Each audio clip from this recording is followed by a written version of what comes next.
और अब खबरों पर विस्तार से नजर डाल लेते हैं और पहले बात करते हैं झारखंड में सीटों के तालमेल की, जिसको लेकर महागठबंधन में अभी भी ऊहापोह वाली स्थिति है। तय फॉर्मूले में वाम दलों के लिए जगह की जेएमएम की मांग ने पेच फंसा दी है। अब कांग्रेस अध्यक्ष राहुल गांधी, हेमंत और बाबूलाल की आज होने वाली मुलाकात पर सियासत की नजरें टिकी हुई है। 2019 के महाभारत के लिए रणभेरी बज चुकी है, लेकिन अभी तक न तो सीटों का पुख्ता फार्मूला सामने आया है और न ही महारथियों के चेहरे। कल तक ये साफ था कि कांग्रेस 7 सीटों पर चुनाव लड़ेगी, जेएमएम 4, जेवीएम 2 और आरजेडी 1 सीट पर दांव आजमाएगी। लेकिन सीपीआई नेता डी राजा और हेमंत की मुलाकात के बाद नए फार्मूले की नई फास सामने आई है। हेमंत सोरेन ने डी राजा से मुलाकात कर महागठबंधन में कांग्रेस से लेफ्ट के लिए सीट की मांग रख दी है, जिसके बाद मौजूदा फार्मूला अगले चंद घंटों के लिए एक बार फिर चक्रव्यूह में फंस चुका है। अब झारखंड की सियासत कांग्रेस अध्यक्ष राहुल गांधी, हेमंत और बाबूलाल की मुलाकात के आसरे थम चुकी है। We have identified Hazaribagh because we used to win that seat also, and this time also we like to fight that seat. CPI को भरोसा है कि वो हजारीबाग और कोडरमा के दंगल में बाजी मार ले जाएगी, जबकि जेएमएम की तमन्ना है कि कांग्रेस अपने कोटे से हजारीबाग की सीट वाम दल की झोली में डाल दे। साथ ही हेमंत इस बात पर भी जोर दे रहे हैं कि कोडरमा सीट पर ताल ठोकने वाले वाम प्रत्याशी राजकुमार यादव बाबूलाल के लिए मैदान छोड़ दें। झारखंड की जो परिस्थिति है मौजूदा, हमारा जो मानना है कि सभी दल जो विपक्षी एक साथ रहें चुनाव में भी, उसमें वाम दल की भी एक अहम भूमिका है। अब चूंकि वाम दल के भी अपने अपने पार्टियां है, लेकिन जो सिचुएशन ग्राउंड रियलिटी के हिसाब से जो बेहतर जहां परफॉर्मेंस कर सकता है उसको वहां पर जगह मिलना चाहिए। मैं इसके पक्ष में हूं। मुझे लगता है कि इस विषय पर कांग्रेस को वाम दलों के साथ भी एक बैठक करके उनके लिए भी एक रास्ता बनाना चाहिए। इस बीच सूत्रों के हवाले से खबर है कि कांग्रेस ने जेएमएम के लिए 3 सीटें राजमहल, गिरिडीह और दुमका फाइनल कर दी है, जबकि चौथी सीट जमशेदपुर या खूंटी को लेकर बातचीत का सिलसिला अभी भी जारी है। हालांकि ये भी कहा जा रहा है कि कांग्रेस जमशेदपुर सीट भी जेएमएम के लिए छोड़ने को राजी है। जाहिर तौर पर हेमंत सीटों की गणितबाजी के लिए खुद की सियासत की शतरंजी चाल चल रहे हैं और व्यूह बनाने की कोशिश कर रहे हैं, जो बीजेपी को तो चुनावी दंगल में धूल चटाए ही, साथ ही झारखंड की सियासत में भी उनका दबदबा बरकरार रहे, ताकि चंद महीने बाद झारखंड विधानसभा चुनाव होने। हेमंत सोरेन चाईबासा सीट पर भी दावेदारी कर रहे हैं। वो कह रहे हैं कि जिस तरीके से उनकी पार्टी की मजबूती है, इसीलिए उन्हें चाईबासा पे भी कंसीडर करना चाहिए। अब रही बात महागठबंधन की, उसमें जो बड़ा पार्टनर है कांग्रेस, क्या कुछ करता है उस पर नजर होगी। कैमरामैन दीपा के साथ दिवाकर तिवारी, न्यूज़ 18 दिल्ली। भले ही महागठबंधन में लेफ्ट को भी शामिल करने की नई बात सामने आ गई हो, लेकिन सूत्रों के मुताबिक महागठबंधन में सीटों का गणित सुलझ चुका है, जिसके तहत कांग्रेस के खाते में 7 सीटें जाएगी, जिनमें रांची, धनबाद, हजारीबाग, लोहरदगा, खूंटी और चाईबासा शामिल हैं, जबकि 7वीं सीट के तौर पर पलामू या चतरा में से कोई एक सीट मिल सकती है। वहीं जेएमएम के लिए 3 सीटों पर डील फाइनल हो चुकी है, जिसमें गिरिडीह, राजमहल और दुमका है, जबकि जमशेदपुर सीट का भी जेएमएम के खाते में जाना तय माना जा रहा है। वहीं जेवीएम के खाते में 2 सीटें गोड्डा और कोडरमा जाती दिख रही है, जबकि आरजेडी के लिए तय एक सीट में चतरा या पलामू में से कोई एक सीट हो सकती है। इधर लोकसभा चुनाव को लेकर पार्टी कार्यालयों में बैठक और रणनीति बनाने का दौर जारी है।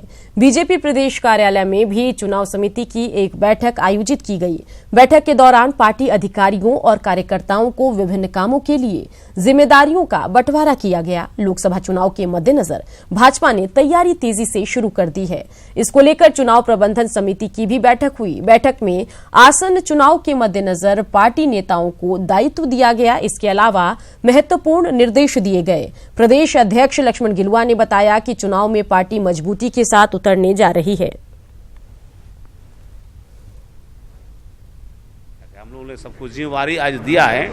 ऐसे तो सभी अनुभवी कार्यकर्ता बैठे थे, पिछले कई बार की चुनाव को उन्होंने देखा है लड़ा है भी, लड़वाया भी है। इसीलिए हम लोग उसको यही कहा है कि उससे भी बेहतर प्रबंधन हम राज्य के अंदर करें, सभी लोकसभा क्षेत्र में करें, ताकि हमारा जो लक्ष्य है 14 के 14 लोकसभा सीट जीतना, उस पर हमारा 14 के 14 लोकसभा सीट जीत पाए। लोकसभा चुनाव को लेकर कार्यकर्ता जी जान से लगे तो हैं, नेता दावेदारी पेश कर रहे हैं, पर क्लियर अब तक कुछ भी नहीं हो सका है। हजारीबाग लोकसभा सीट पर कुछ ऐसा ही नजारा है। उम्मीदवारों का ऐलान नहीं होने से यहां एनडीए और महागठबंधन के कार्यकर्ता उधेड़-बुन में हैं, बस इंतजार कर रहे हैं कि आलाकमान कब कैंडिडेट का फैसला करेगी। चुनावी समर में हर कोई हाथ आजमाने को आतुर है। हजारीबाग में भी कमोबेश ऐसी ही तस्वीर देखने को मिल रही है। सूत्रों के हवाले से खबर ये आ रही है कि यहाँ से बीजेपी के सदर विधायक मनीष जायसवाल के साथ एके मिश्रा भी अंदर ही अंदर बीजेपी से ताल ठोक रहे हैं। वैसे अंतिम फैसला बीजेपी शीर्ष नेतृत्व को ही लेना है, पर स्थानीय स्तर पर ये चर्चा है कि बीजेपी से वर्तमान सांसद जयंत सिन्हा अन्य उम्मीदवारों की तुलना में पहला स्थान रखते हैं और टिकट भी जयंत सिन्हा को ही मिलेगा। हम लोग प्रत्याशी के हिसाब से अगर देखें तो हमारे पास ए लेवल के प्रत्याशी श्री जयंत सिन्हा जी हैं, और उसके बाद अगर देखेंगे तो बी सी डी में अगर हम लोग बात करें तो सी और डी वाले स्तर पे बहुत सारे प्रत्याशी हैं, लेकिन काफ़ी गैप है दोनों प्रत्याशियों के बीच में। अब खबर ये भी है कि महागठबंधन से ये सीट कांग्रेस के खाते में गई है। ऐसे में कांग्रेस के लगभग 2 दर्जन नेता अपनी उम्मीदवारी का दावा पेश कर चुके हैं। इनमें बरही विधायक मनोज यादव, पूर्व मंत्री योगेंद्र साहु जैसे कई नाम हैं जो अपनी दावेदारी पेश कर रहे हैं। फिलहाल कैंडिडेट को लेकर महागठबंधन में कुछ फाइनल नहीं है, पर सभी को एकजुट होकर महागठबंधन के उम्मीदवार को जिताने के निर्देश आलाकमान से मिल चुके हैं। आलाकमान शीर्ष नेता हमारे कांग्रेस पार्टी के जिनको भी उम्मीदवार बना करके भेजती है, तो हम लोग उनके लिए प्लेटफॉर्म तैयार कर दिया है और हम जीत का दावा करते हैं। हजारीबाग लोकसभा सीट से कांग्रेस पार्टी जीतेगी। चुनाव सिर पर है तो एनडीए के साथ महागठबंधन भी हो सकता है कि जल्द ही कैंडिडेट के नाम का ऐलान कर दे। तब तक दोनों गठबंधन के कार्यकर्ता आलाकमान के फैसले पर नजरें टिकाए हैं। राकेश कुमार, न्यूज़ 18, हजारीबाग। 34 सालों से एक मांग, उस पर राजनेताओं का आश्वासन। अब लोगों को रास नहीं आ रहा है। आश्वासन से मानो वे हार गए हैं, तभी तो इस बार अपने हक के लिए वो रास्ता अख्तियार किए हैं कि हर राजनेता सोचने को मजबूर है। चक्रधरपुर के पास टोकलू के लोगों ने इस बार साफ कहा है, काम नहीं तो वोट नहीं। रिपोर्ट देखिए।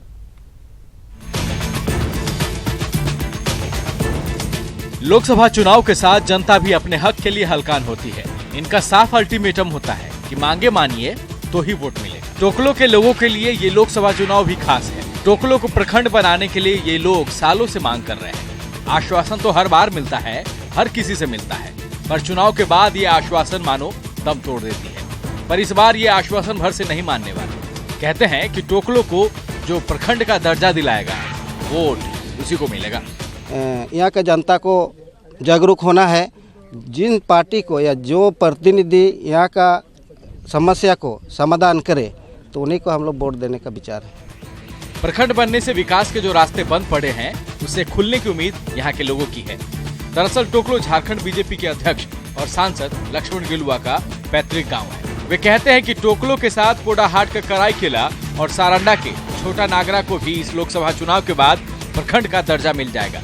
जेएमएम विधायक शशि भूषण सामड़ को भी डर है कि गांव वाले अगर बिफरे तो नतीजे बिगड़ सकते हैं। गांव वालों के सामने दावा कर रहे हैं कि अब की विधानसभा से वे टोकलो को प्रखंड का दर्जा दिलवाकर ही लौटेंगे। टोकलो है, कराईकेला है, छोटा नागरा हो, कूना बेड़ा, ये चारों को प्रखंड का दर्जा मिले। ये लोकसभा चुनाव समाप्त होने के बाद लक्ष्मण गिलुआ पूरी तरह से मेहनत करेगा, पूरी तरह से प्रयास करेगा और विधानसभा चुनाव से पहले ये चारों प्रखंड को प्रखंड का दर्जा मिल जाएगा, ऐसा मुझे पूरी तरह से उम्मीद है। अगर सरकार इस पर टाल मोल की जवाब देगी तो हम अपना क्वेश्चन का जो जवाब को हम वापस नहीं लेंगे जब तक इस पर सरकार हाँ नहीं बोलती है। बहरहाल सालों से टोकलो के ये लोग अपनी हक के लिए आवाज उठाते रहे हैं, पर इस बार ग्रामीणों का ये अल्टीमेटम और सांसद विधायकों का ये भरोसा क्या रंग लेकर आता है, ये काफी महत्वपूर्ण होगा। उपेंद्र कुमार गुप्ता, न्यूज़ 18, चाईबासा। रांची के अशोकनगर डबल मर्डर मामले में पुलिस ने हत्या में शामिल लोकेश चौधरी के बॉडीगार्ड को गिरफ्तार किया, जिसने पूछताछ में कई राज उगले। सबसे चौंकाने वाली जानकारी उस शख्स के बारे में मिली है जो फर्जी आईबी ऑफिसर बन वहां पहुंचा था। डबल मर्डर का राजदार गिरफ्तार। पुलिस के शिकंजे में आरोपी बॉडीगार्ड।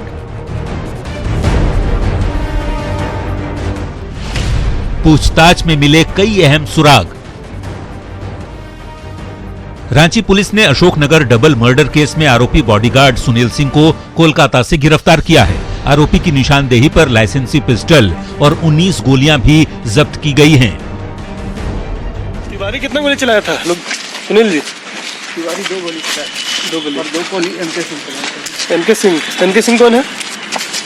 उन्हीं के लोकेश चौधरी के दोस्त थे। लोकेश चौधरी के दोस्त थे। आप फायरिंग किए थे एक भी? गिरफ्तार आरोपी से पूछताछ में पुलिस को कई अहम सुराग मिले हैं। घटना के वक्त 4 गोली चली थी, जिसमें 2 गोली बॉडीगार्ड सुनील सिंह की बंदूक से चली थी। यही नहीं, सुनील से पूछताछ के बाद धुरवा से वो डीवीआर भी बरामद हुआ है, जिसे हेमंत अग्रवाल और उनके भाई की हत्या के बाद साक्ष्य छिपाने के इरादे से चलाने की कोशिश की गई थी। घटना के बाद इन लोगों ने साक्ष्य छुपाने के लिए जो मृतक हैं उनके मोबाइल्स अपने पास रख लिए थे। इनके अपने जो खून से लथपथ कपड़े थे उनको जलाने की कोशिश की। डीवीआर जो वहाँ पे जो मालिक हैं उसके चैम्बर में जो डीवीआर था, जो कि सीसीटीवी कवरेज था वहाँ पे, उसको भी इनके द्वारा धुरवा में जलाने का प्रयास किया गया, जो आज पूछताछ के क्रम में बरामद हुआ है। पूछताछ में इस बात का खुलासा हुआ कि हत्याकांड का मुख्य आरोपी लोकेश चौधरी है, जबकि एमके सिंह और धर्मेंद्र तिवारी भी इसमें शामिल थे। हत्या में शामिल बॉडीगार्ड ने पुलिस को यह भी बताया कि पूरा मामला महज 5 लाख का नहीं बल्कि उससे कहीं ज्यादा का है। हत्या में शामिल चौथा शख्स फर्जी आईबी ऑफिसर बन वहां पहुंचा था, जो नाटकीय तरीके से वहां पैसे लेने पहुंचे अग्रवाल बंधुओं से पैसे ठगने का प्रयास कर रहा था, जिसके बाद हुए विवाद में ये पूरी घटना हुई और दोनों को मौत के घाट उतार दिया गया। अन्य 3 अभियुक्त जो अभी भी फरार हैं, उनके लिए, उनकी गिरफ्तारी के लिए छापामारी चल रही है। हालांकि सुनील की गिरफ्तारी पुलिस के लिए बड़ी कामयाबी है, लेकिन मामले का पूरा खुलासा तो तभी होगा जब लोकेश चौधरी, एमके सिंह और दूसरे बॉडीगार्ड धर्मेंद्र तिवारी की गिरफ्तारी होगी। न्यूज़ 18 के लिए रांची से ओम प्रकाश की रिपोर्ट। रांची के कोतवाली थाना क्षेत्र से अगवा नाबालिग लड़की अचानक थाने पहुंची और अपनी आप बीती सुनाई। दरअसल नाबालिग के अपहरण का मामला भी दर्ज कराया गया था। लड़की ने अपनी आप बीती में बताया कि उसे एक लड़की ने अगवा कर लिया था। किसी तरह वो जान बचाकर भागी है। नाबालिग ने आरोपी पर दुष्कर्म करने का भी आरोप लगाया। आरोपी लड़का फिलहाल मेरठ में ही है। पुलिस मामले की छानबीन कर रही है। नाबालिग लड़की का आया है वो फर्ज बयान, जिसके आधार पर आरोप लगाया कि हमको कचहरी चौक से अपहरण करके ले गया और हमारे साथ बलात्कार किया और मेरठ में रखा था। तो फिर हम पिताजी को खबर किए, हमको पिताजी लेके आया। अभी अनुसंधान जारी है, देखते हैं जो तथ्य था उस पर कार्रवाई करेंगे। नीरज सिंह हत्याकांड के गवाह और डिप्टी मेयर प्रतिनिधि निखिलेश सिंह उर्फ गुड्डू सिंह पर जानलेवा हमला हुआ है। डिप्टी मेयर एकलव्य सिंह अपने समर्थकों के साथ थाने पहुंचे और लिखित शिकायत दर्ज कराई। निखिलेश सिंह के मुताबिक हमलावर पिछले 4 दिन से उसके आवास के आसपास देखा जा रहा था। जब निखिलेश सिंह अपने घर के बाहर बैठा था, तभी हमलावर ने चाकू से हमला कर दिया। हमले में निखिलेश की गर्दन, पेट और दोनों हाथों पर चोटें आई हैं। डिप्टी मेयर एकलव्य सिंह ने दोषियों पर कार्रवाई और गवाह की सुरक्षा की मांग की है। लोग गवाही का मजा तो मेरे ऊपर हमला कर दिया, जिसका कि एक सबसे पहले पेट में किया है। ठीक है, देखिए ये है, हाँ, जो कि चाकू तो हम लोग छीन के थाना में दे दिए हैं। और ये अभी एक को पहचानता हूँ, 3 को नहीं पहचानता हूँ। प्रशासन का विषय है। जो मामला हुआ प्रशासन के पास हम लोग लेके गए हैं, अब जांच का विषय है। और अगर ऐसा मामला जो कि आपके सामने ही है तो पुलिस को सुरक्षा मुहैया कराना चाहिए कि गवाह कम से कम सेफ रह सके। मान लीजिए ऐसा मामला और भी किसी के साथ घट सकता है। खबर जमशेदपुर से, जहां लोग बाइक गिरोह के तांडव से परेशान हैं। बाइक पर सवार अपराधियों ने आज एक साथ 2 घटनाओं को अंजाम देकर सनसनी फैला दी। पहली घटना जुबली पार्क की है, जहां अपराधियों ने परिवहन पदाधिकारी दिनेश रंजन को अपना शिकार बनाया और उनके हाथ से मोबाइल छीनकर फरार हो गए। जबकि दूसरी घटना सोनारी की, जहां बाइक पर सवार अपराधियों ने स्कूटी से जा रही महिला के पास से पर्स और मोबाइल लेकर फरार हो गए। महिला के हंगामा मचाने के बाद अपराधी मोटरसाइकिल छोड़कर भाग गए। दोनों घटना के बाद पुलिस जांच में जुटी है। लगातार हो रही छिनतई की घटना से शहर के लोग दहशत में हैं।